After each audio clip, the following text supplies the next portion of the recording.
तो सबसे पहले अनुदैर्ध्य बालुका स्तूप है, ये हवा के समांतर बनते हैं, हवा के अनुरूप बनते हैं। हवा जब तेज गति की होती है तो ये बनते हैं। और इन बालुका स्तूपों में वनस्पति आवश्यक है, अति आवश्यक है। लेकिन सौर महोदय ने इनको 3 भागों में बांटा है, 3 प्रकार इसके बताए हैं, शीफ, वनस्पति युक्त रेखीय और पवन विमुक्त रेखीय है। अब इनमें से आपको क्या पूछा जा सकता है? तो एक तो पूछा जाता है कि हवा की दिशा क्या हो तब ये बनते हैं। एक ये पूछा जाता है कि इनके नाम क्या क्या हैं, तो ये नाम है इनके और कहाँ है ये। तो तीनों बातें मैं याद करांगा। अनुदैर्ध्य थे, द्रय निकाल लो। द्रय से मतलब में भी जिस भी बंदे में द्रय होता है वो नहीं आपके राह जावे। मान लो ये सड़क है तो वो यहीं चल रहा है, वो पुट्ठो सीधो कौन चल है। द्रय है नहीं, बिन कोई मतलब कौन मैं लोगों। तो ये हवा के समांतर चलते हैं। द्रय से मतलब सीधा चल रहा है तो हवा के समांतर, और हवा के अनुरूप चलते हैं। सिंपल है, याद हो गया। 3 नाम थाने याद करना पड़सी। अब ये बनते कहाँ कहाँ हैं आप इस मैप में देखिए। हमने सबसे पहले पढ़ा अनुदैर्ध्य, जो हवा के समांतर चलते हैं। मान लो हवा यहाँ जान लग रही है, अब हवा कैसे चलती है? हवा मान लीजिए ऐसे चलती है तो ये ऐसे ही बनते हैं, इकट्ठे बना गए ये एरिया मणसी। ठीक है। उसके बाद हमने देखा है अनुप्रस्थ। अनुप्रस्थ बनते हैं यहाँ पे। ठीक है, दोनों समझ में आ गया था।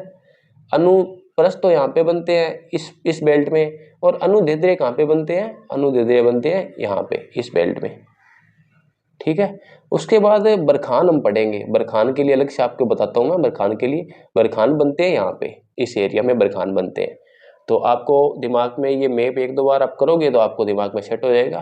तो मैंने आपको मैप में बताया जैसलमेर की साइड बनते हैं, बाड़मेर की साइड बनते हैं, और ये जो नदियाँ हैं लूणी, द्वस्तती, मेंथा नदी, इनके साइड में बनते हैं। तो उसके बाद हम पढ़ेंगे अनुप्रस्थ। अनुप्रस्थ कहाँ बनते हैं? तो इसको आप आरपीएस याद रख सकते हैं, आरपीएस। वैसे मैप में आप याद कर सकते हैं, ऊपरी ऊपर है, जैसे ऊपरी ऊपर मैंने आपको बताया था, ऐसे बताए थे सारे।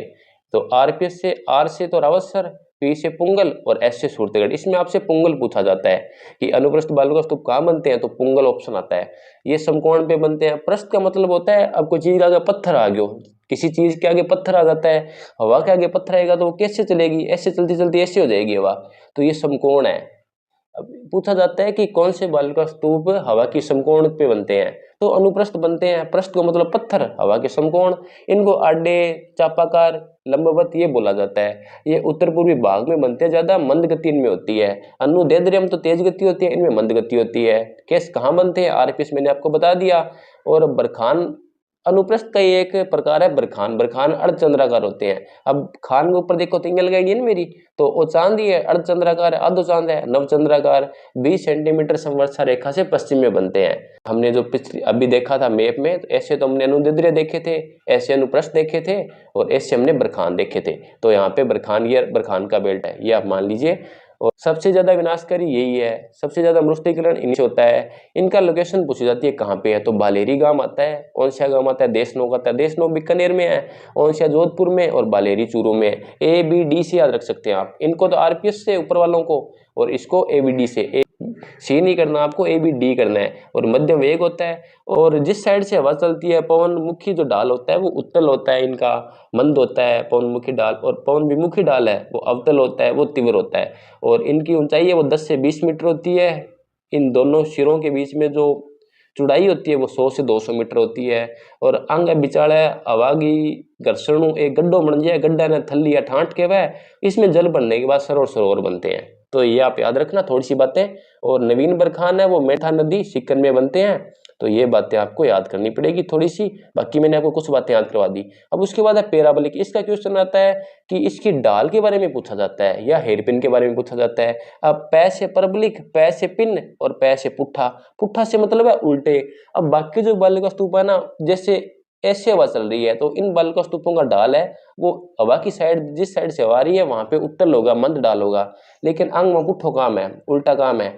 जिस साइड से हवा चल रही है उस साइड से इनका ढाल अवतल होगा। ये बात आपको याद रखनी है। पुट्ठा किसा है? पराबलिक है। और थार में सर्वाधिक कौन से मिलते हैं? परबलिक मिलते हैं। सागर के तटवर्ती भागों में बालू निक्षेपण से ये बनते हैं, और आंशिक वनस्पति इनमें पाई जाती है। बस ये 3 की डिटेल आपसे पूछी जाती है। बाकी जो बालुका स्तूप है उनके बारे में डिटेल नहीं पूछी जाती है, उनका लोकेशन नहीं पूछी जाती है, वो हम याद करेंगे। ये आप मैप से एक बार फिर से देख लीजिए। तारा बालू का स्तूप, इसकी लोकेशन पूछी जाती है। 3 से ज्यादा भुजाएं हैं वो तारा बालू का स्तूप है, 2 या 3 से ज्यादा भुजाएं हैं पी से पोखरण, एम से मोहनगढ़, एस से सूरतगढ़।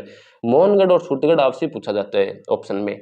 उसके बाद नेटवर्क है। अब जो बालू का स्तूप है ना, बरखान हो गया, अनुदैर्ध्य, अनुप्रस्थ, इनके बीच में जो बनते हैं इनको जोड़ते हैं, उन्हें नेटवर्क बोला जाता है। ये नेटवर्क उत्तर पूर्व में ऊपरी उप नेटवर्क है, हनुमानगढ़ का नहीं, हिसार भिवानी का नहीं। और नेबखा है, झाड़ियों के सारे निर्मित, सिर्फ झाड़ियों के सारे नेबखा है। और सब्बर का बीज है, ये छोटी छोटी झाड़ियों में घास के झुंड के पीछे जो बनते हैं उन्हें सब्बर काबीज बोलते हैं।